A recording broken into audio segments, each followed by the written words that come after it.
Hey all, this is Jackson Dean, and I'm here with Milky having a chat on our second day in Australia.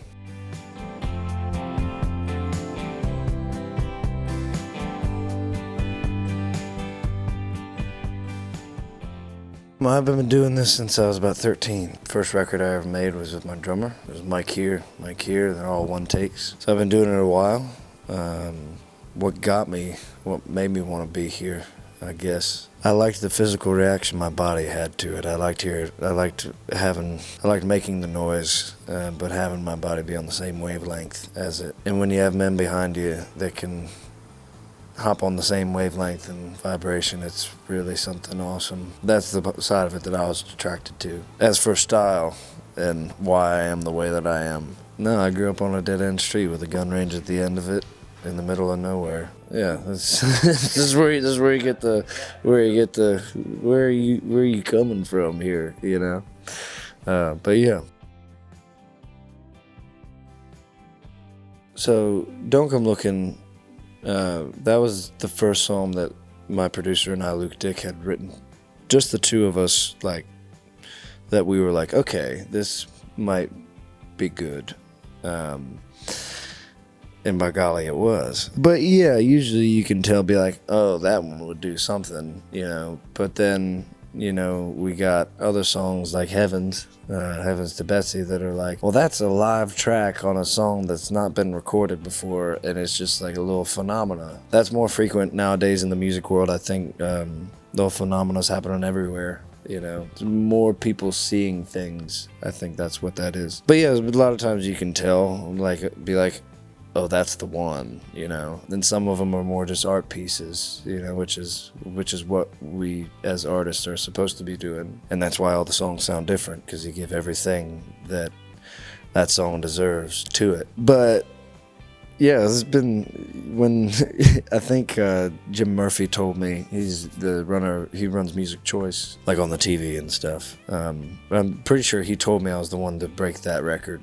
I was at a show in Chicago. His son and grandchildren lived there, and he come and told me, and it was pretty awesome. I mean, you get to make history. Not everybody gets to do that, you know. But pretty much all it means would normally take a person to do in two and a half years, I did in about 8.5, 9 months, you know, and just went at it. Went everywhere in my country that you possibly could go, and talk to everybody that could possibly play your record on the radio waves, and got her done, you know.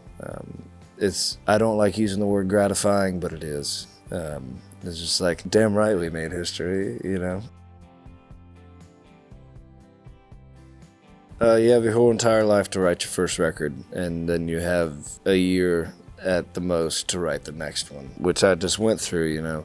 Greenbroke was so important for us. It was the first all-around studio record that I had done in Nashville. I had done projects in Baltimore with my dudes, my band boys, for a long time, but it was the first studio record in Nashville, and you can't make those anywhere else other than there. You know, you can't. You can make something that comes close to it, but you can't get that, you know. But for Greenbroke as a concept of a record, that song was just places that I have been, and not only physically but mentally. You know, they're not all physical songs. Fearless is a very, very inner mentality kind of thing, as is Greenbroke. Greenbroke's a little physical as well, but the whole concept of Greenbroke was coming from this place of, we're all wild creatures on this planet, and no matter the channels of society that you have to swim to, you just can't swim through. You can't let your eyes gloss over and be fully domesticated,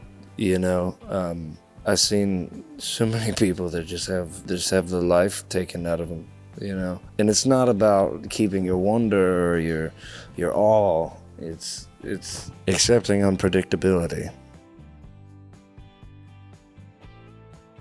I mean, you're like, oh, what's this one gonna do? You know, honestly, we're still riding high on DCL, baby. How could you not? You know, but no, man, we have songs for days, And we just got out of 10 days in Black River a couple months ago, and we did 14 tracks in there. So it's the songs aren't an issue, because I've written so much. Everybody just wrote their asses off in COVID. I know I did. So the stockpile is there, and not to mention the 2 years that we've had of it on the road, and just all that life coming out off of paper. I hardly write anything down anymore. It's all up in here. But you get to write on the road a lot too. You know, me and the boys are in the middle of 2 right now that we've been writing for like 3 months. Out there is a lot of hurry up and wait, so writing gets dampened a little bit. But the pressure to come up with something as good as DCL is kind of not there, because DCL will never be that's what that is, you know. We were talking about this earlier. All the songs are different, you know. It should be a different thing. I know a lot of people throw the similar songs out all the time. I like the drastic change and the dynamics of it, because such is life. Famous last words of Ned Kelly.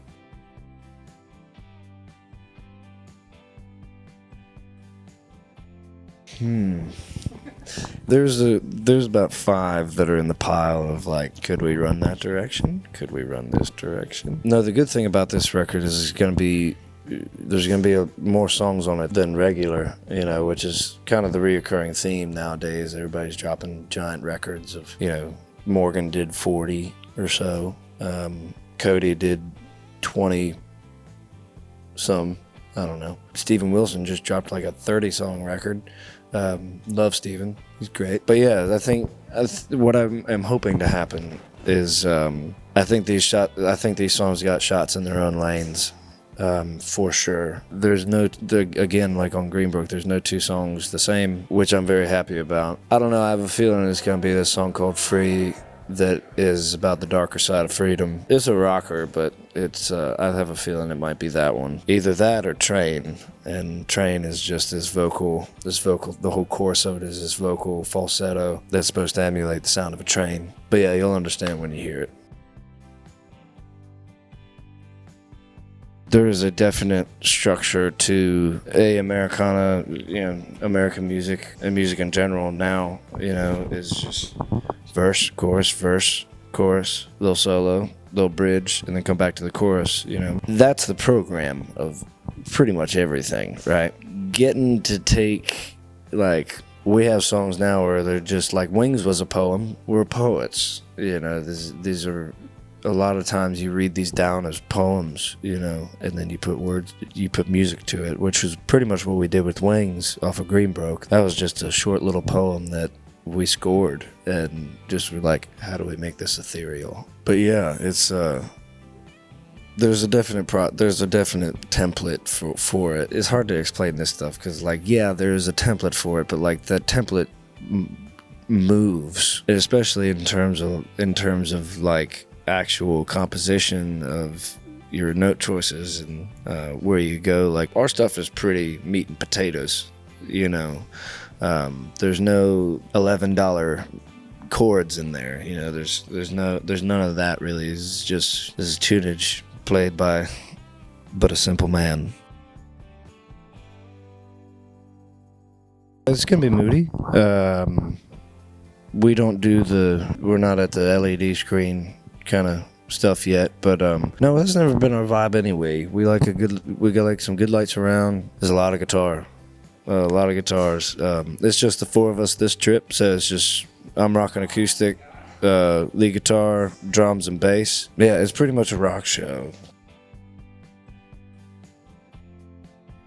All right, let me put it this way. Not only getting, but being able to do it live is pretty much everything. There's something happens when you feel the ground shake underneath your feet, and you know it's because of you. Especially in like an arena, like, our sound thrives in a place like that because you have all that space to fill. And don't get me wrong, we love a club show. I love feeling people's breath on me and feeling their heat, seeing the whites of their eyes like I am now. But it's everything, man. To be under the lights and to command it is just everything. and to produce it in one shot. You know, we don't do a click track. We don't do any tracks. We just have our in-ears and our instruments, man, and that's it. And it's all on feel is what happens that day.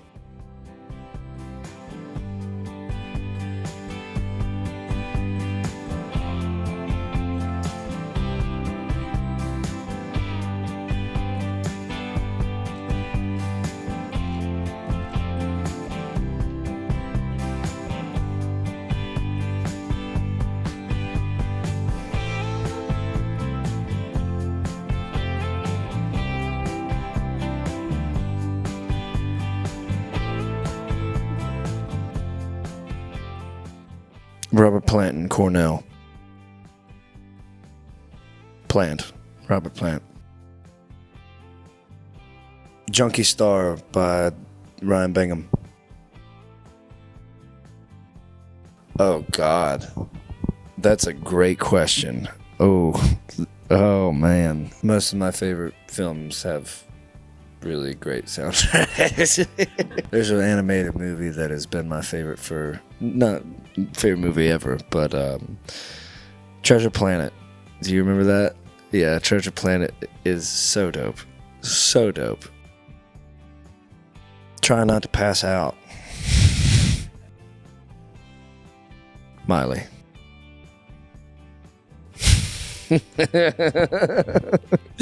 My dad used to sing this song to me. It's called Old Dan Tucker. And it's just this very, very childish. But he used to sing it to me all the time. Yeah, old Dan Tucker was a fine old man. He washed his head with a frying pan. Get out the way, old Dan Tucker. Get out the way, you lazy. You know, anyway. First show I went to was Whiskey Myers, about 30 minutes away from my house back home, in a little club. It's called the Fillmore. It was Goodbye June, which is a great little rock band. Love them. And Whiskey Myers. I've seen some pretty amazing things on the road, you know, production-wise, and like all the Blake Shelton stuff was phenomenal. I saw Billy Strings at the Ryman. That was a pretty great show. Really, really great show. There was Bob Weir, Les Claypool came out, Del McCourty's son came out and played, and Bob from The Dead, and it was just phenomenal. Backstreet, of course. I've always wanted to hear a woman sing Fearless, because it doesn't ever, you know, tell you which one is which, right? So a woman could sing that song. I wonder what Adele would do to that, you know? She's just amazing. Just one of the OGs of what she does, you know? But to hear her do that would be amazing. Most memorable this year was definitely Royal Albert Hall. So many people have played that room, and it was the best 30 minutes of my life. There's 2 standing O's, one in the middle and then one at the very end, and that night it was Stephen Wilson Jr., me, Morgan Wade, and then Kip Moore. And Kip puts on a phenomenal show. Morgan was solo acoustic, and we put on a full-on 30-minute, just all killer, no filler. Yeah, I ain't never gonna forget that. That was a movie scene for us. T Swiftie, thank God for Taylor Swift. Pace yourself. I always thought for a long time mine would be Hallelujah by Ryan Bingham, and then we started really playing it, and probably our version of that. My last moments on earth, I would want to hear my guitar player play. In my last moments on earth, I would want to hear Brandon Axtetter shredding, absolutely shredding. The first time I ever took stage, I was 14. I just turned I was just about to turn 14, I'm sorry. My dad dragged me to an open mic. There was about 150 people in this little upstairs bar, and you could hear a pin drop. And I sang 2 Drake White songs, and The Cost of Living by Ronnie Dunn, and the room was silent. And then I was back there every Thursday for 4 months. But while I was up there, my dad stood probably from here to that wall, as everybody was dead quiet, just, crying. So probably that was the first moment I wanted to do this. I think all humans want to create, though, in some way, shape, or form.